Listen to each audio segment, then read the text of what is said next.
Very excited to be here, obviously. Last weekend was a great weekend for Arizona baseball. And these guys right to my right here. Couldn't be more excited to be in this atmosphere in a community that cares so much about college baseball. These players deserve to be playing right now, and we can't wait to get it kicked off tomorrow night. We'll take questions for our student athletes. If you could please wait till the microphone gets to you and state your name and affiliation, please. Start with Ben, front right.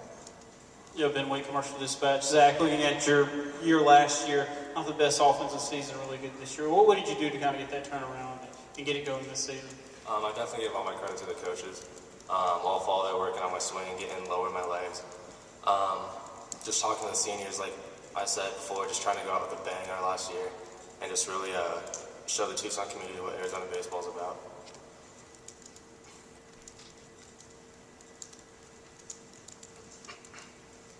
Nathan, Mike Bond from the Fair Ledger. For you, what's this, I guess, last weekend been like for you, and how do you set up going forward to this weekend after all the games you logged? Last weekend was a blast. Just pretty much we got to Monday and it was a winner or go home type mentality. So I think our team did a good job of competing all Monday and the whole weekend.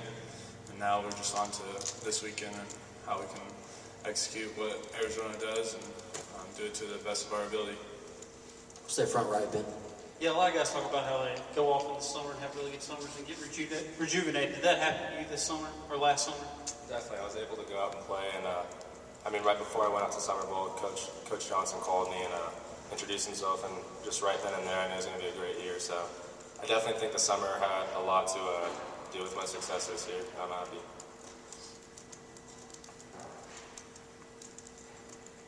We'll go in the middle.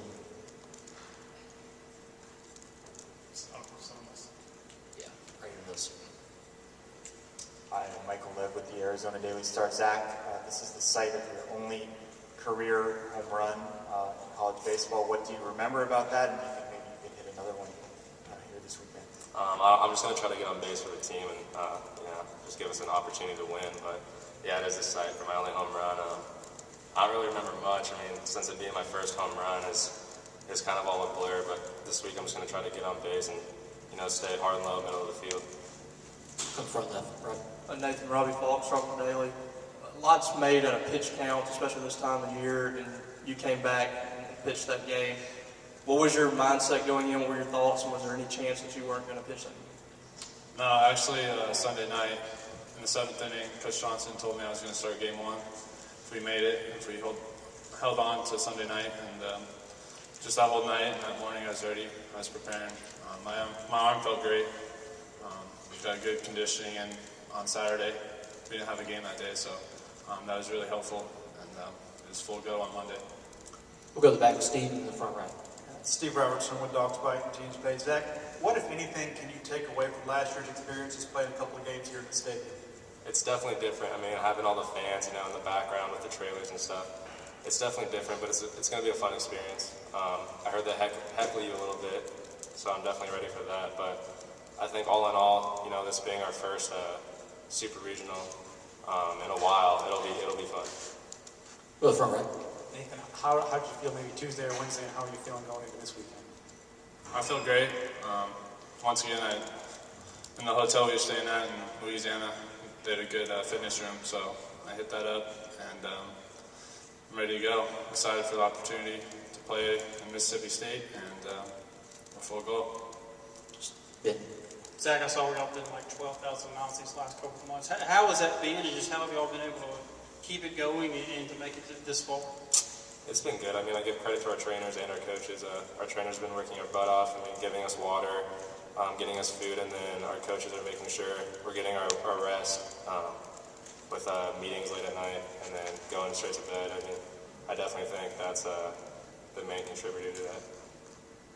Zach, for you and the team, when you see Nathan go out there and a couple days rest and do the performances he does, how does that raise team morale? What does it do for the team when he goes out there and pitches the way he does? Oh man, it's awesome. I mean, I've known Nathan for a while now, including in high school, and I just feel like I try to play hard with every single pitcher, but I definitely try to play harder when he's on the mound. Just knowing that everything he's gone through.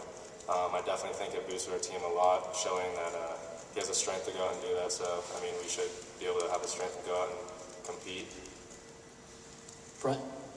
Nathan, Bannister, strong with you. Just what do you know about Mississippi State's lineup, how tough they can be, and just talk about pitching against them this weekend at some point.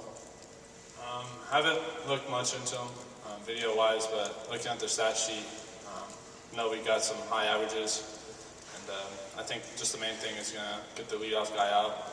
Get the leadoff guy out, can't really run some action things as much with the leadoff guy on. So I think that's the main point for our pitching staff, and just ready to execute our plan.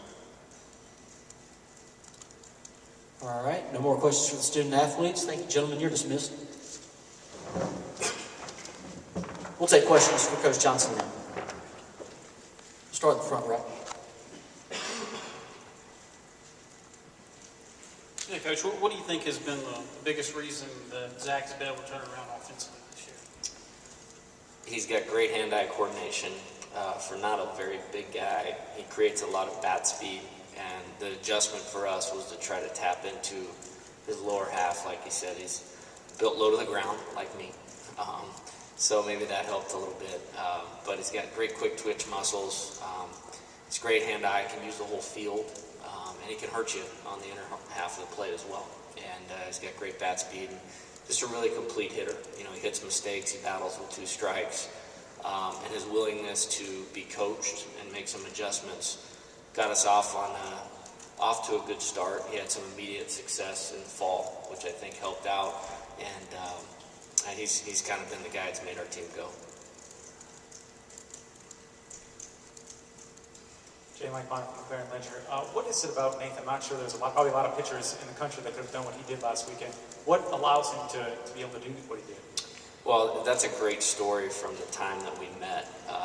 He came into my office shortly after I got hired in June, and I didn't know if I was looking at a Pac-12 Division I pitcher or a 40-year-old with 3 kids.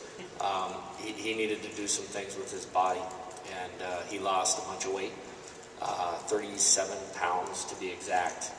So his conditioning has gone to another level. That's helped him repeat his delivery. It's helped him maintain his stuff, and the pitchability is as good as it gets. I mean, for my opinion, he is the national pitcher of the year, and if he's not, nobody has meant more to the success of their team on the mound in 2016 than Nathan. So I credit his conditioning level.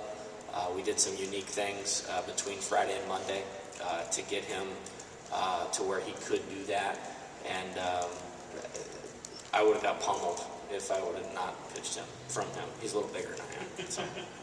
We'll go to the back row. Jonathan Cook with WCBI Sports. Coach Johnson, what do you think of Mississippi State and what Coach Cohen has done so well with them over the past few years? This is a juggernaut, and I've known Coach Cohen for several years. Coach Mingione is a very close friend of mine. They've recruited extremely well, and you know, when you talk about what Nick and Butch Thompson did on the road, and then bringing in Wes, the number of good players and pitchers and the depth, I think, is probably the most impressive. And then those guys have really developed. They're a lot like our team maybe in 2015, didn't have a great season, but some of the players got a little more older, a little more seasoned, and are playing with a ton of confidence. And, you throw that talented team into this environment, and they played extremely well. And not surprised at all, kind of having some familiarity with their program over a long period of time that they've had the success that they've had. Go to the front right, Mike. Jay, without revealing secrets, what kind of the unique things you did between the 2 starts that allowed Nathan to come back? Just in terms of rest patterns, sleep patterns, that kind of, modified his body to where it was more like 4 days rest. When we woke him up, when he went to sleep, when he ate, and he mentioned the conditioning part of it. And then we took him out of the game on Friday, and that was a unique game also where I don't know that there was more than 2 runners on second base, and so there wasn't a whole lot of high-stress innings. And other than the first inning of Monday's game, I don't know that a guy got to second base, maybe in the second inning as well. But he worked through them pretty quickly and very, very efficiently. Stay front right, Dan. Yeah, Jay, you mentioned Mississippi State making a turnaround, but obviously you took over this program, got them in a super regional. What are the kind of steps that you took to get this program back and make that turnaround? It's first off, all the credit goes to these players and the two that you just talked to, embracing our coaching staff, a little bit different way of doing it. And with that being said, Andy Lopez is one of the best coaches in the history of college baseball. And so I knew coming here, at worst, I'd have some tough-minded kids. Our approach, a little bit different. The first thing was to develop relationships with them. The second I got hired, it was on the phone, where are you at, summer ball. We did some things as far as, I took everyone on out to breakfast, lunch, or dinner within September and October to try to get a better understanding of how they learn, what makes them tick, how they're motivated. And I would say the turning point was probably towards the end of the fall. We got down to our roster as what it was going to be, and then did some team building stuff. And luckily or fortunately, we had some success right away. I mean, opening night, we went in and beat Rice 8-1. It just, took LSU to, Game 7 of a regional, and then won that series. I think our non-conference RPI is 6, and played a great schedule, had success, and were able to have some success against some Pac-12 teams that had given them problems before. So I think trust is probably the biggest component of why this team has been successful as quickly as it has. Go to the front left. Logan Lowry, Daily Journal. With Nathan throwing as many pitches as he did last weekend, what's the turnaround with him? What's the pitching plan for him this weekend? He's definitely going to pitch. Like I said, he's national pitcher of the year caliber. No different than we did between Friday and Monday to do what we needed to do to get him right. We did some things with that this week, and he's going to be in the thick of it in terms of how we go about attacking the weekend. We'll go to the back. Coach Steve Robertson with Dogs Bite. You dropped 2 of 3 at Oregon, but you win that Sunday game and now have won 10 of 11. Was there something that happened in that series that really turned things around for you? Well, I give our team a lot of credit.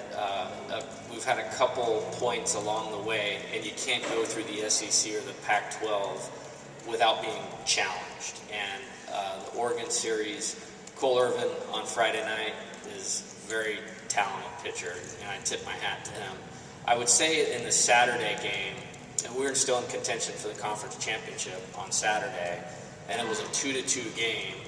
And I felt like we found our competitive mojo again, the thing that had made us great. And we didn't end up winning the game, but for me, that was the turning point. And we came out on Sunday, and Nathan happened to be pitching on Sunday that week. There's no way we were losing that game. And I think it ended up being 6-5 or 5-4 in the 9th inning, and they had the winning run on second. I mean, within like 5 minutes, we were able to get the last out, and that really set us off. And we did not back into the postseason at all. We weren't, as you mentioned, 10 out of 11 or whatever, and really playing our best towards the end of the year. And I think in college baseball, that's really important. Any other questions for Coach Johnson? All right, thank you, Coach. Good luck.